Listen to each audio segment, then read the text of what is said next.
So where have all the enzymes gone? First thing, the shelf life business. I have to read this to you. I don't have this memorized, but this is absolutely fascinating. And this is just so critically important for everyone to know, I think. And the story of salt is kind of similar. If you've ever heard about where salt came from, it's a heavily industrialized product that was never meant for human consumption. And we find the same with processed foods. 1910, okay, going way back, there's a guy named Harvey Wiley. He was a doctor. He was the very first head of the FDA, the Food and Drug Administration. Okay, this guy was hardcore against food adulteration of any kind. He believed in whole foods, whole food nutrients, foods come from the earth, and he actually tried to prevent Coca-Cola from shipping Coke across state lines because it had sugar in it, because it had white sugar in it. He actually seized shipments of sugar and flour trying to stop this from happening. Well, obviously Coke sued them. It went all the way to the Supreme Court in 1913.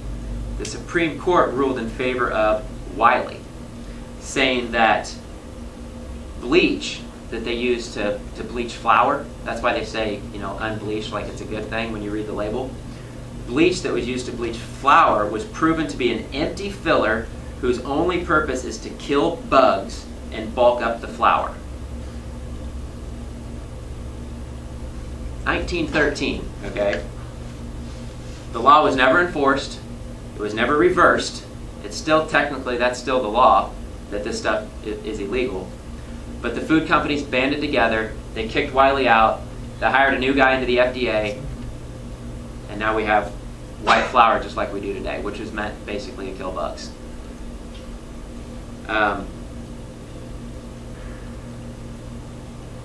So, in other words, food processing has only been around for like 90 years. And what's really interesting is why they started processing food in the first place. The reason they started even trying to find ways to process food in the first place was because of the war. They needed ways to find food to have longer shelf life to feed the troops. And they actually found by taking the enzymes out of the food that it lasted much longer. Okay? So it helped people get through war times and starvation periods and things like that during war. Again, it was never meant for large-scale human consumption. It was just meant to serve this purpose for war. So what happened? Food companies got a hold of this technology. And they realized that now they don't have to worry about losing money from spoilage and things like that. So they started processing everything, taking the enzymes out of everything. Because what you have to understand is manufacturers aren't in the health business, they're in the shelf life business. So that's just something I think everybody needs to know, you know, the history of how some of these things came into being. And unfortunately a lot hasn't changed. So we need to change it. You know, we change with our dollars how we buy our foods. You know, that's why I always say, grow your own garden, support local, support a co-op. You know, I do want you to maybe talk at the end and kind of tell people what you're doing. But those are the things we need to be doing because it's our dollars that are going to make these food companies make changes. And now, of course, you know, we got irradiation going on and genetic engineering, which that's a whole other conversation. But same thing, just messing with Mother Nature. Factory farming is another big reason the enzymes are gone. You know, the minerals are gone from the soil. They don't do anything to heal the earth and repair the earth. They don't even do crop rotation anymore. They just, as much as they can produce, as fast as they can produce it. The soil never has time to heal. The soil never has time to regenerate minerals. So we have horrible, you know, degenerated food because of factory farming. And then, of course, our fast food nation. Fast food is no different, you know, than the white bread on the shelf at the grocery store. You know, it's all about the cheapest ingredients they can get that can last the longest, no enzymes in it. I don't know if anybody saw the thing on Facebook recently with the McDonald's hamburger and the fries, and, you know, how long was it? 18 months or something? Is it 18 months? No, it takes 6 months in the stomach. Oh, it's 6 months? Well, there was a picture, somebody took a picture of a hamburger and french fries, and I think it was 18 months later. It's going on 2 years. It's Yeah. years. Yeah. Yeah, and they took another picture of it, and it looked exactly the I same. have one that's 6 We years have old. them. I have one. I have a From whole 2005. mine Looks is. exactly the same. No way. Yeah. Yeah. There's I'd say bring it in, but that's kind of gross. Bring it. It just looks plastic. Yeah. It looks like plastic. Yeah, it probably doesn't have an People odor don't or believe it's anything. Oh yeah, it does. Does It it? still smells And it greasy. feels greasy and it smells like grease. I had a new post But it on doesn't. Facebook. It never runs. And absolutely nothing green ever grows on it. And I leave it in my garage. No bugs on it. Nothing. What is it? Madness. Not the ketchup. I mean, it had everything on it. And it just, That's So you- gross. 2005, since 2005. So you Attribute attribute it that to the Deffenbach, actually. They might keep it as Yeah. somewhere, you know. I mean, you would attribute that primarily to the lack of enzymes in that food. Yes. So they've been destroyed? Or, Absolutely.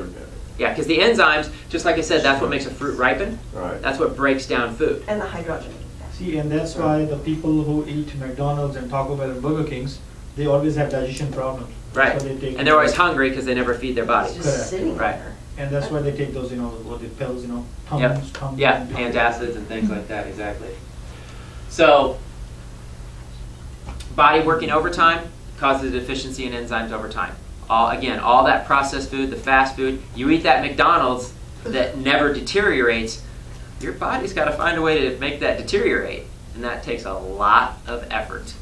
So that's going to cause big time enzyme deficiencies over time. Oh, yeah.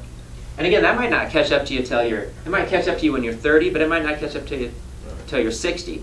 That's what happens. People suddenly get a disease and they think it just popped out of nowhere. I'd like to share that, you know, actually my personal experience. My father was a McDonald's kid because he's been here for 20 years.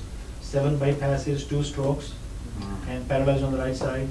Now I put him on Indian diet and a little better diet than what McDonald's is. Mhm. He's walking all the way and he doesn't take any pills now.